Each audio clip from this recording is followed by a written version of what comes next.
are something more profound. And the advantage of the human form of life is to discover that stuff within. That's actually the purpose of all the great spiritual traditions that we have in the world today. And there's so many different spiritual traditions because there's different types of people. And they feel comfortable with this particular tradition or that particular tradition. One should choose that tradition which one feels comfortable with and make spiritual advancement. But we should be clear. Spiritual advancement begins by understanding I'm not the body. That's the first step. It's the first step in the science of self-realization. Actually, you can use a practical analogy. When you talk about your body, you don't say I hand, I arm, I head, I tummy, I leg. You wouldn't graduate, right? You wouldn't get out of grade school. You say this is my hand, this is my arm, this is my head, this is my body. That's how we speak. It's my body. My question is, who's the me? This is the first question of life. Actually, if you think about it, life is all about asking questions and getting answers. Right? When a little baby starts to speak, they're asking mommy by the time they're 5, they're asking so many questions. We go through high school, we go through university, and beyond. To make our lives more complete, we're asking questions and giving the answers. But this is the first question. I remember my mother used to, when I wake up every day in the morning, I was a little bit of a rowdy child. I just run out of my room and go and play. She'd say, son, first things first, you make your bed. To this very day, I make my own bed. So here's the first question. Who am I? Because unless you know who you are, in truth, in essence, you don't know what to do in life to make yourself perfectly happy. If there's anything we can agree on in this age of discord, it's that we all want to be happy. But unless you know who you are, you don't know how to make yourself happy. Many people just spend their whole lives satisfying the senses of the body without actually satisfying the self within. It's like a person who's walking down the street and walks by a pet shop and he sees a beautiful cage hanging outside the pet shop with a bird inside. But he's just enamored by the cage, can't see the bird. So he goes inside the shop and he asks the shop owner, how much is the cage? And the shop owner says, the cage and the bird is $500. And the person who wants to buy it says, that's really expensive for a cage. And the man saw the bird and the cage, but he can't hear because he's so enamored by the cage. But he pays the $500, he goes home. And he's polishing the cage and his friends come over. And after a few weeks, the bird's dehydrated. The bird doesn't have any food, he's starting to die. And his friends try to point out that he's blind, he can't hear. And eventually, the bird perishes. So in one sense, we're something like that because we put so much stress on the body. Of course, the body is a very valuable gift from God because only in this body can we understand the soul inside. So it's also very important to take care of the body, but not at the expense of self-realization. It's like if you have a car, you have a Porsche, okay, you take good care of it, but you're not the Porsche, you're the driver of the Porsche. So the driver of the body. So this is the first step in the science of self-realization, to understand not the body. So then what are we? We're that spark of life. We're that soul who is a person. We're spiritual persons, actually. But the beauty of this wisdom from India, this is why I took to this path. I'm a red-blooded American man from California. How did I end up like this? Because I was searching for questions. My mom used to say, you ask so many questions, son. And I began asking spiritual questions when I was in the military, because I lost a lot of friends in Vietnam. So I started asking spiritual questions. And I came across this book. And reading it, I didn't think this is Eastern. Spiritual knowledge is not east, west, north, south, it's transcendental. But somehow this knowledge appeared in India. And for the first time, I heard what actually the soul is. And Krishna begins by explaining the dimension of the soul. where in Western culture can you find someone that can tell you how big the soul is? And Krishna gives an analogy. He says the soul is 1/10,000th the tip of a hair in dimension. It's just an analogy. It's very, very small. And then he says, nevertheless, it's very potent. Just like a seed. In India, we have lots of banyan trees. They can stretch for miles, actually. But it begins on a little tiny seed. So our essence, our nature is the seed-like form at the present moment, the spirit soul. And Krishna says that soul resides where? In the region of the heart. This is fascinating knowledge. Where is the soul? It's here in the region. It's hovering in the. It's not dependent on the heart, but it's hovering in the region of the heart. Just like sometimes you see these birds, they're flying and they get caught in an air pocket. They can't go anywhere. So the soul's hovering here. And intuitively we know that's where we are. We don't have much knowledge, but intuition tells us, because when you're talking to somebody, you say, I, isn't it? Want to tell you. You don't point to your ear, I just tell, I want to tell you something. I want to tell you. So this is what the soul is. It's fascinating. Now, Krishna goes on to explain when the soul enters the body. It's very interesting. When a man and a woman, when a husband and wife want to have children, they try to conceive, and the sperm and the ovum, they meet by nature's law. And according to the Gita, I know it's a controversial topic in America, but I'm just speaking from the yogis and the rishis and the Gyanis of ancient India, who were quite self-realized. According to them, by dint of a person's previous activities or previous lives, by our karma, the soul is placed into that solution of the ovum and the sperm. And because of the presence of the soul, the embryo grows. And I asked one rishi in the Himalayas, how do we prove this? He said, Swami, dead things don't grow. I was expecting a long lecture, some philosophy. He said, dead things don't grow. Only living things grow. So the embryo's tiny, you'd say it's incomplete, but because of the spark of life there, the embryo grows. Just like your car. As long as you're in your car, which is a machine made of material energy, so essentially this body is a machine made of material energy. As long as you're in your car, it moves. So as long as the spirit soul stays in that embryo grows. Let's say the spirit soul leaves by destiny. That's miscarriage. But as long as it stays, embryo grows, and then there's birth. And as long as the driver stays in the body grows. We're children, then we're young adults, we're teenagers. I'm fast forwarding life here. Then we become middle age. As long as the soul is present, growing. And then, like everything in the material world, things tend to deteriorate with time.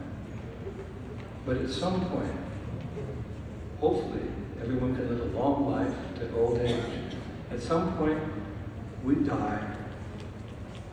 So who wants to come to a festival in Alma and talk about death? But, we don't want to be like ostriches.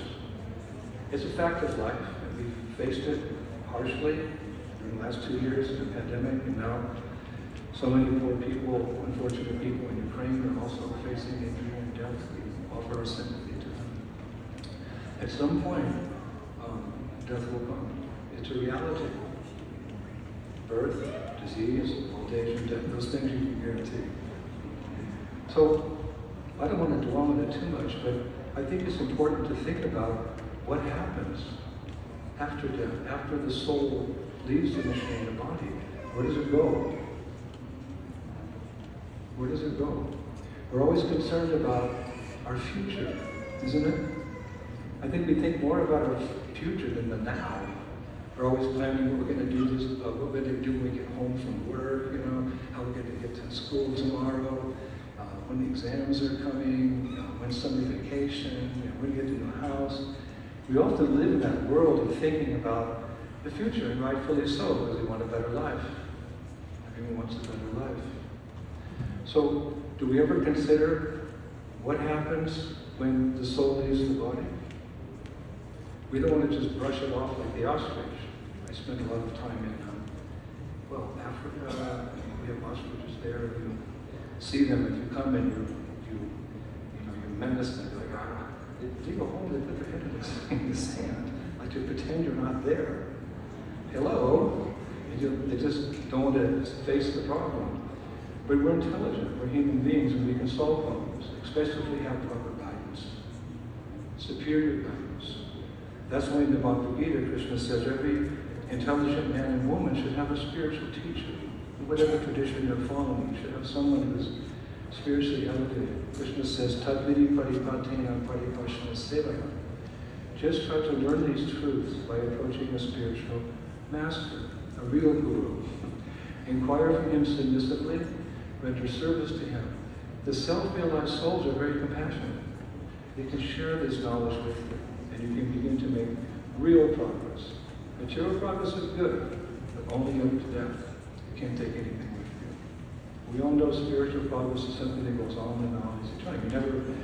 You never lose it, it stays with you forever. So, what actually happens when we die? Actually, the answer is very simple. Sometimes if a problem is very complex, we expect the solution to be complex. No, not with spiritual knowledge. What happens when we die? Dehinos minyata dehe, komanam yobanam jaha, tatate antaraspatir, diris tartanumuyanti. This is Sanskrit. But it means as the embodied soul passes from the body of a baby to a boy to a youth, as we were discussing, the soul passes into another body at death. The analogy is very good. We can all remember when we were 5. I can still remember playing on the beach with my friends, 5. And then I can remember when I'm 12 and when I'm 18. The same person, but not the same body. We're changing bodies. The doctor told me, I had a good conversation with the doctor. He said, Swami, every 7 years, get this, every 7 years, all the cells in the body change. So he said, that means you have a completely different body every 7 years. So if you're 21, you divide it by 3, or divide it by 7, that's 3 different bodies. This is scientific knowledge with spirituality. 3 different bodies. Your body's changed completely 3 times. Have you become 3 different people? Have you died 3 times? No. You just changed your body. Like tonight you're going to go home, you're going to put your PJs on. And tomorrow you're going to get up. What's tomorrow? You're going to get up and you're going to go to work. And then we go like that. We change our clothes. So death is simply changing the body, changing clothes, so to speak. And we take birth again. This is called reincarnation. When I first took up spiritual life in 1968, just out of the military, reincarnation was like a word like, whoa, wait a minute, you guys got me off. Nowadays, many people, they accept it because it's logical. It makes sense. We change our bodies. The reincarnation, carne is actually a Latin verb, which means flesh. So reincarnation means to change the flesh. So we leave the body, and we take birth again, and again, and again, and again. That's the point. This is not our first life. We talk about the book of life. It's many chapters. Does any book just have 1 or 2 chapters? No, many chapters. So if you could see in the past, which we can't, but we can see through knowledge in ancient revealed scriptures, especially in India, with all due respect, it's like a PhD study of the science of the soul in India. By many Westerners go there. We hear it now. We take birth after birth after birth after birth. So the doctor kind of changed his attitude. He said, look, Swami, that's okay. Maybe next lifetime I'll be born, I don't have to work so hard as a doctor, I'll be born in a wealthy family, life will go on. And I said, well, think about it. I said, what is life? In this world, it's a world of duality. It's up and down, yes and no, black and white, boy and girl. It's a world of duality. And there's happiness, you know. It snowed the other day, and I was really glad it didn't snow today. It's a beautiful day. There's happiness, but everyone has their story. The ups and downs, even the tragedies of life. There's also distress. So I said, this is what we're born into again and again and again. So he said, Swami, that's okay. You just tolerate. Okay. You just tolerate. You know, let the good times roll, and when it's bad, you know, you bite the bullet. I said, that's plan B. He said, what do you mean plan B? I said, plan A is to find a place or situation or consciousness where there's no duality. There's just happiness. He said, that's utopia. I said, no. I said, just like the intrinsic nature of water is it's wet. The intrinsic nature of salt is salty. The intrinsic nature of sugar is it's sweet. And the intrinsic nature of a soul is to be happy. That's why our whole life we're trying to be happy, but we're avoiding distress. Why? But that's who we are. We're created to be happy. The Creator, whatever name you may give him, in India they say Krishna, same person that other religions worship, but Krishna means the most beautiful person, very attractive, very, very beautiful Krishna. So when he created us, it looks like you have a family. You're hoping your kids will be healthy and happy and graduate and have a nice house. And, you know, every parent wants that for their children because that's there in the original person. He created us to be happy. But you could say we fell from grace and we're in this material world. So does there exist a world where there's perfect happiness? Yes, there is. It's called the spiritual world. You may call it in your language a different name, but there is a spiritual world. And what's one proof? The real people come from there. In every authentic spiritual tradition, there are saintly persons who are not like you and me. They're of another caliber.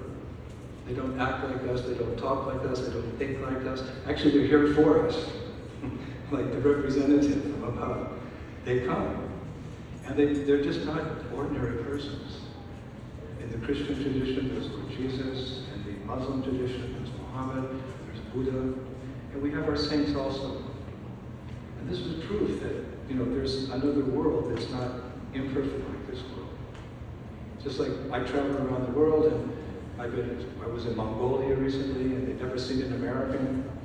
So for me, for them, I was proof that America existed. So when these persons come from the spiritual world, they teach as much as the people of that time in history can understand. That's the only difference between spiritual religions, is the depth of knowledge. The beauty of India, again, of course, is there's so much spiritual knowledge, and there's a positive alternative of going back home, back to the spiritual world. We don't have to just stay here and tolerate. We can actually return. So the doctor said, you know, I'm not convinced. He said, I don't see it. I said, well, if you live in the desert and you think because there's no water in the desert, that doesn't mean there's not oceans of water somewhere else. So because the world we live in is imperfect doesn't mean there's not a perfect world, which is eternal full of knowledge and bliss. And what is the happiness that we achieve when we get there?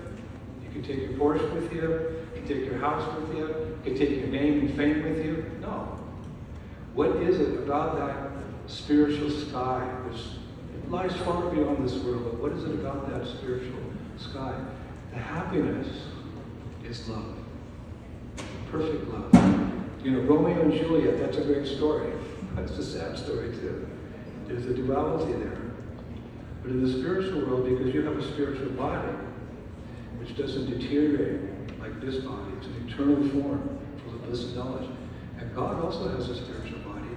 And because he's master and your servant, you have a very intimate, loving relationship with him that goes on at infinitum.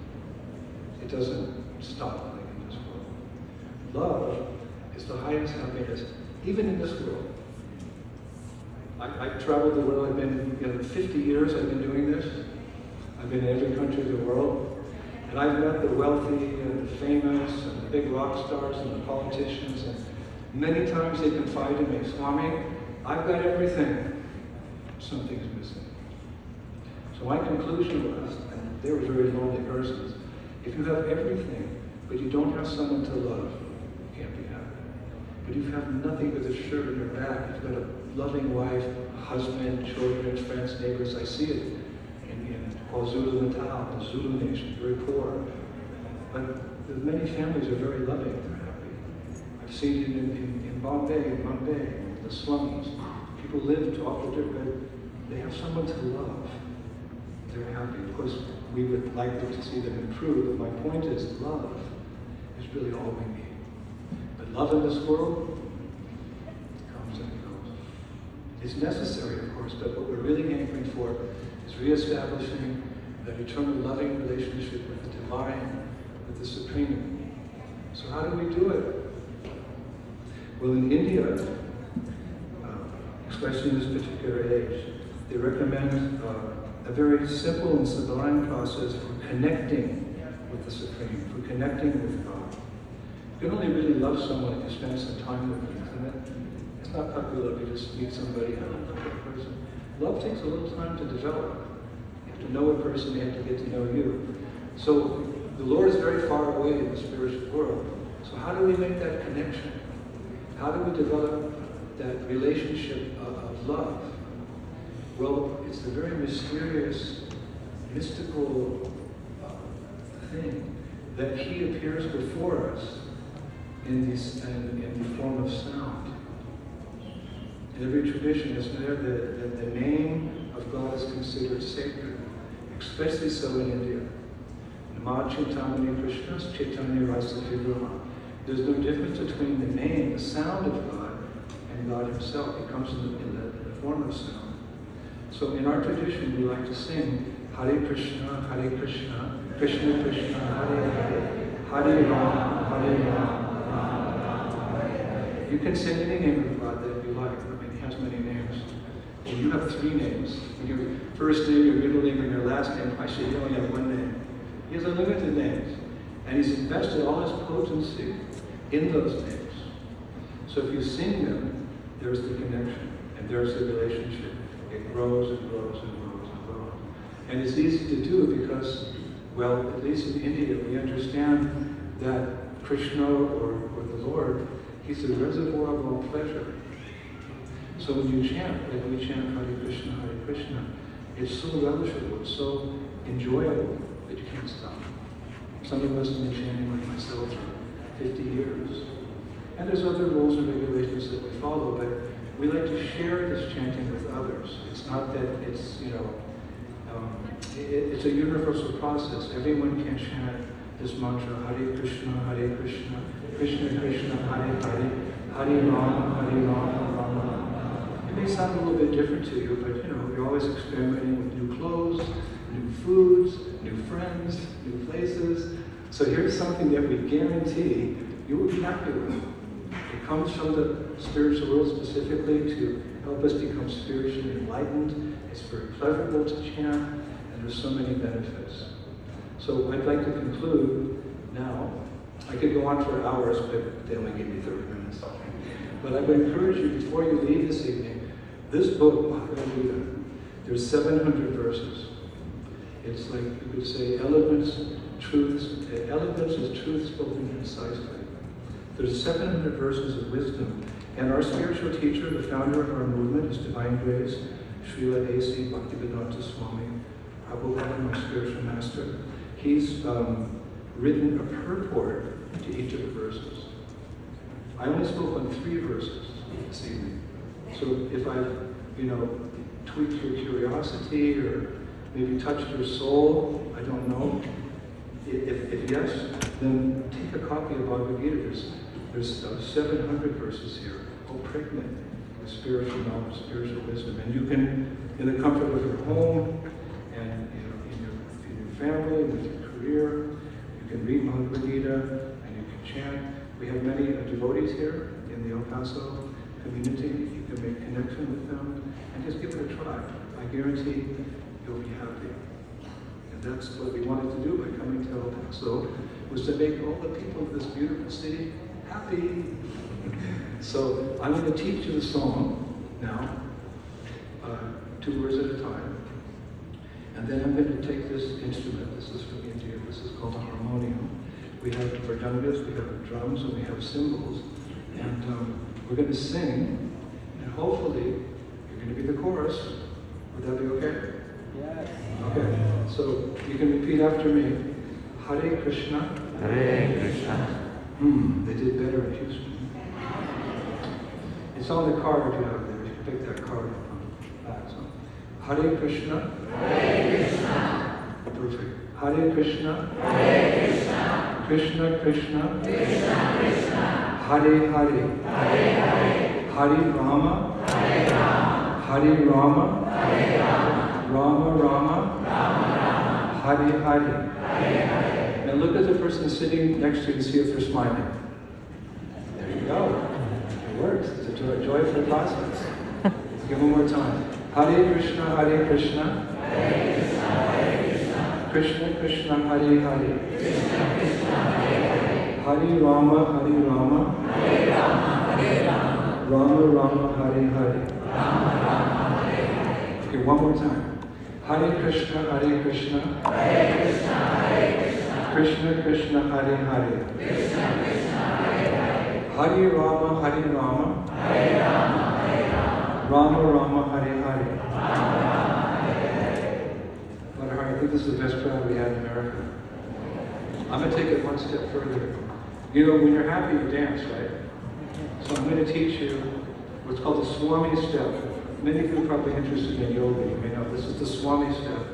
And it goes something like this. You put your arms like that, put your legs apart, and you go 1, 2, 3, 4. 1, 2, 3, 4. Say happy and when we're singing, we're dancing. So I think you can also dance. I mean, it's dark, no one's going to see you, they won't take a photograph of you. So everybody stand up, please. I have a request. Everybody stand up, and we'll practice it together here. We'll put your things on the chair. Okay. And raise your hands, like this is liberty, this is freedom. We're becoming free. So then you put your legs apart, put your left foot in front of your right foot, and then bring it back, and your right foot in front of your left foot, and bring it back. So it's like 1, 2, 3, 4. 1, 2, 3, 4. 1, 2. Perfection of yoga. Okay, so keep standing, and you can follow some of the girls up here that come up and dance with us. Some of the girls can come up, and I'll sing. Just give me 2 seconds here to tune my instrument, and we'll have what's called the Kirtana Bhakti. Thank you so much, everyone. I really enjoyed speaking to you.